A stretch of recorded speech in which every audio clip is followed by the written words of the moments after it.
Ceux qui nous rejoignent, on va aborder tout de suite la 4e session de la journée. Au risque, si vous êtes avec nous depuis ce matin, de me répéter, je vous informe ou je vous rappelle pour la 9e fois que vous pourrez, en flashant le QR code que vous trouverez sur votre chaise et qu'on va afficher régulièrement, vous pourrez poser des questions à la fin de la table ronde avec nos invités. Cette session est consacrée à la Lune comme poste avancé de la conquête martienne, avec des barrières économiques à l'entrée qui s'effondrent. La course à l'exploration spatiale a vu l'arrivée de nouveaux acteurs, étatiques ou privés, dans un foisonnement réjouissant. New Space, Next Space, les trublions se bousculent au portillon pour décrocher la Lune avant de s'attaquer à la planète Mars. Les technologies du spatial auront des retombées importantes sur nos vies futures. Focus donc sur une excellence française et européenne entre vaisseaux spatiaux, habitats lunaires et martiens et rayons laser destructeurs de roches. Voici Hélène Huby, cofondatrice et PDG de The Exploration Company, qui réalise des vaisseaux spatiaux avec pour objectif qu'ils puissent être multimissions et ravitaillés en orbite et réutilisables. Elle sera avec nous par le truchement de la visioconférence. Ça a été compliqué un petit peu au niveau de correspondance. En visio aussi, Barbara Belvisi, qui est fondatrice d'Interstellar Lab, et en chair et en os, Sylvestre Maurice, astrophysicien, responsable de l'instrument Supercam de la mission Persévérance. Je me ferai un plaisir d'assister notre modérateur, qui n'est autre que Guillaume Gralet, rédacteur en chef Tech et Sciences au Point. Sous vos applaudissements, mesdames, messieurs.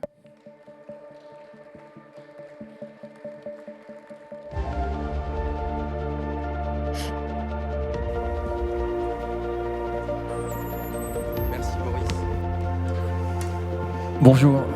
Alors, c'est effectivement une super émulation, un esprit de conquête, on va en parler tout à l'heure, est-ce que c'est le bon mot ou pas? En tout cas, beaucoup de curiosité qui anime en fait les humains, les terriens que nous sommes.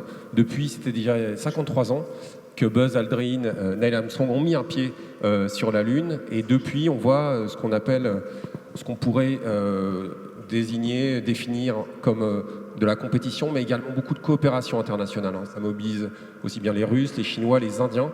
Il y a un robot chinois en ce moment sur la Lune qui s'appelle U2. Il y a également un robot qui s'appelle Persévérance. On va en parler avec vous, Sylvestre, vous n'y êtes pas pour rien.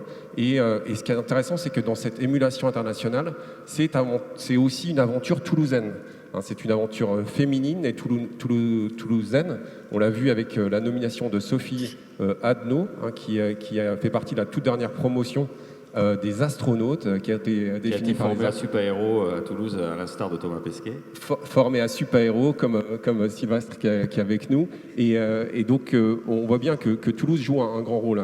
Hélène, à qui on va parler tout à l'heure, a travaillé également à Toulouse. La première question que je voulais vous poser, Sylvestre, c'était vous avez joué un rôle clé dans la mise au point de Supercam, donc qu'on peut définir peut-être comme un laser du robot qui est en ce moment sur Mars. À quoi sert ce laser et en quoi ça peut nous aider à découvrir des choses?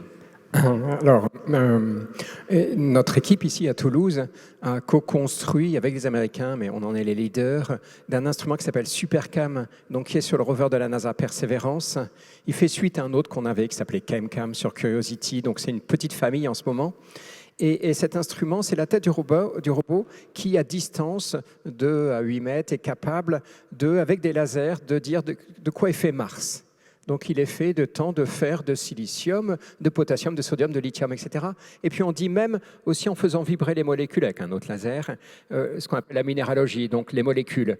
En fait, l'idée, c'est de caractériser Mars, d'essayer de comprendre comment Mars s'est formé, puis comment il évolue avec le temps, avec combien d'eau, quelle eau, est-ce que l'eau était salée, l'eau était douce, etc. C'est le passé de Mars. Et en même temps, de dire, tiens, là-bas, il y a un échantillon qui est intéressant, on y va, on s'approche, et ensuite, on va le collecter. On le collecte et on va le mettre dans un petit tube. Et puis ce petit tube, on va le poser sur Mars. Alors le dépôt, on va le faire d'ici à peu près 1 mois. Et puis ce qui est intéressant, c'est que ce dépôt va peut-être revenir. C'est la première fois qu'on va rapporter. Peut-être, on espère, hein, on fait tout pour. Ouais. On se donne 10 ans pour cela. Vous savez qu'on a déjà fait plus d'une 50aine de missions sur Mars, beaucoup en orbite, quelques-unes à la surface. Aucune n'est jamais revenue, parce qu'on n'a jamais redécollé. Hein, mettre une fusée sur Mars, vous voyez les fusées sur Terre, alors on va y gagner sur Mars parce qu'il y a moins de gravité, il y a un tiers de gravité, mais il va falloir faire une fusée. Et donc, à l'horizon de la décennie, on aura un véhicule qui va venir se poser à côté de Persévérance, et nous, on va lui donner nos échantillons. Il va ériger une petite fusée, alors elle fait un petit saut, et puis après, elle va partir en orbite. Elle va mettre les échantillons en orbite, et là, il y a un autre véhicule qui va arriver de la Terre, qui est construit en ce moment à Toulouse, et qui va attraper les échantillons et nous les rapporter sur Terre. Pourquoi ? Parce que ce qu'on cherche sur Mars, en fait, la finalité, c'est peut-être la plus belle des questions, c'est comment la vie apparaît sur une planète. Alors, on sait que ça a très bien marché sur Terre, on est là. Mais malheureusement, la Terre, on a oublié la mémoire. Hein. Il y a la tectonique, l'érosion, tous ces processus qui effacent finalement le passé de la Terre. Tout ça est un peu resté figé sur Mars. En cela, Mars n'a pas beaucoup bougé. Et donc, on va chercher sur Mars comment la vie apparaît. Alors, in situ, ça va être difficile, parce que, sauf si on voit un lapin qui passe devant la caméra, mais j'y crois pas trop. C'est certainement pas macroscopique, c'est microscopique la vie. Et puisque c'est microscopique, eh bien, ces échantillons qui reviendront sur Terre, dans ces échantillons, là, je pense qu'on pourra enfin répondre. Est-ce qu'un jour, il y a eu de la vie sur Mars ? Merci beaucoup. Alors, la vie, ça a bien marché sur Terre. Et puis, il y a quand même des personnes, des personnalités un peu hautes en couleur, comme Elon Musk, qui pensent que l'avenir de l'être humain passera forcément par la conquête d'autres planètes. On a eu la chance avec Chloé Durand-Parenti, qui suit toutes les questions spatiales, au point d'interviewer Gwynne Shotwell. Donc, c'est la patronne de SpaceX, qui dirige aussi Starlink. Hein, c'était passionnant. Elle prédit qu'on ira sur Mars dans les 10 ans qui viennent. Alors, c'est un gros pari, ça vous fait rigoler. Elle a raison d'en parler, ça c'est très clair. Elon Musk, alors on le connaissait depuis plus de 20 ans, il y croit profondément, c'est un fan de Mars. Pas forcément pour la bonne raison, quand il dit on ne va pas sur Mars pour s'échapper à la Terre, c'est-à-dire la Terre c'est notre avenir. Donc qu'on soit tous clairs, il faut la protéger, il y a plein de débats là-dessus. C'est l'avenir de l'homme, avec un grand H, c'est la Terre. Mars c'est un lieu d'exploration. Après, les moyens qu'on doit se donner sont colossaux. Le calendrier, ouais, non, là, je ne la suis pas sur les 10 ans. Oui, peut-être qu'elle est un peu trop optimiste. Et puis surtout, on repousse sans arrêt. C'était justement la première question pour Hélène. À The Exploration Company, vous développez entre autres des appareils qui seront réutilisables, qui doivent nous permettre d'aller dans l'espace. Est-ce que de notre vivant, vous pensez qu'on ira peut-être vivre sur la Lune et on ira un jour sur Mars, Hélène ? Sur la Lune, en tout cas, il y a un projet en construction aujourd'hui de station lunaire orbitale par les Américains qui va être opérationnel d'ici la fin de la décennie, et de même pour les Chinois et les Russes. Donc, le fait d'aller vivre sur la Lune, en tout cas pour les astronautes professionnels, ça, j'ai aucun doute que ça va arriver d'ici la fin de la décennie, s'il y a un peu de retard, on va dire dans les 15 ans qui viennent. Donc voilà, Mars, ça sera peut-être 10 ou 15 ans.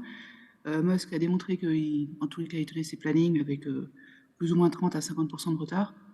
Donc voilà, si Gwynne Shotwell dit c'est dans 10 ans, si on dit c'est dans 15 ans, c'est dans 17 ans, en tout cas, personnellement, je suis convaincu qu'on verra un humain premier humain à aller sur Mars dans les 10 à 15 ans qui viennent.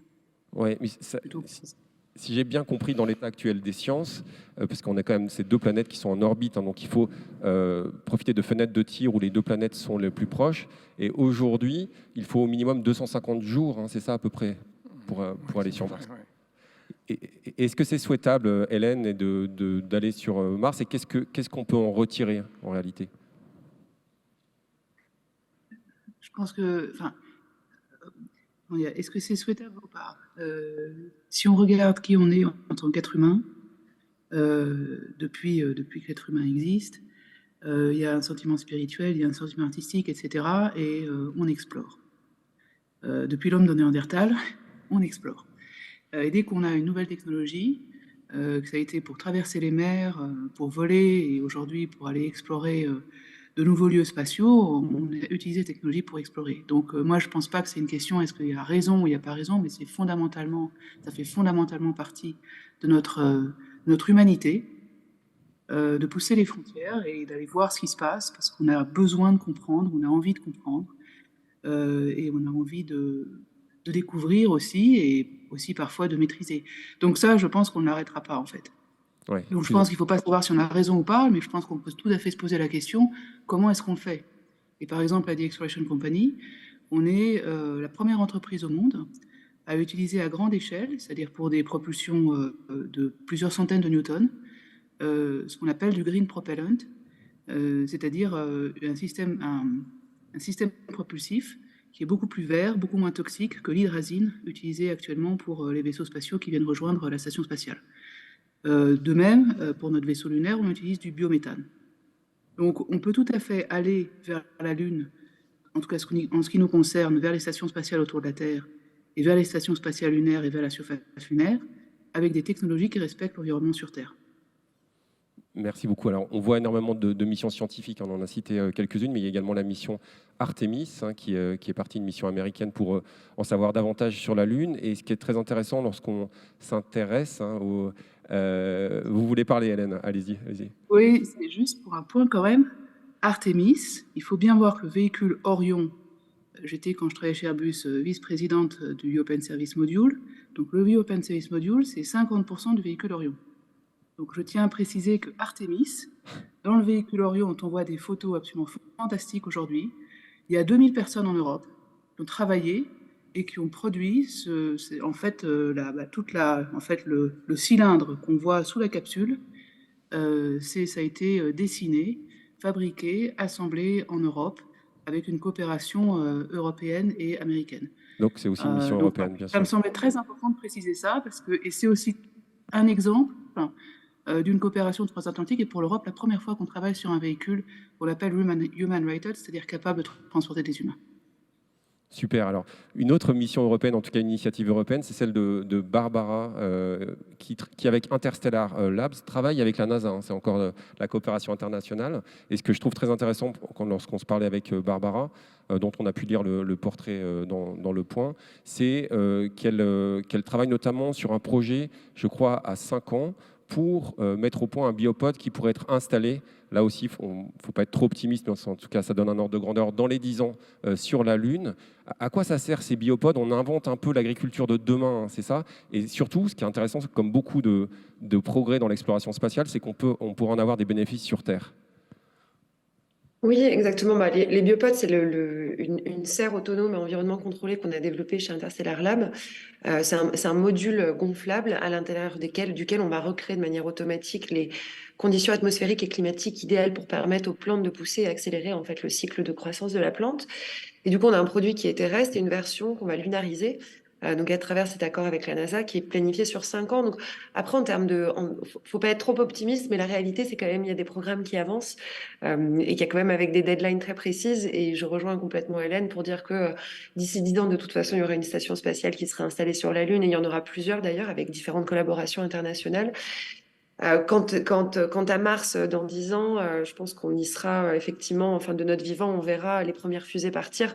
Pour avoir passé un petit peu de temps à Starship au Texas et visiter l'usine de Musk avec les différentes fusées qui construisent, ça va extrêmement vite en développement. Donc, modulo quelques années, je pense qu'on y serait effectivement. Et donc, du coup, sur cette serre lunaire, nous, ce à quoi on travaille, c'est à la fois de créer donc, toute la partie, on va dire, hardware et intelligence, donc pour recréer ce module autonome qui va permettre aux plantes de pousser, mais surtout aussi, c'est la connaissance de la plante et créer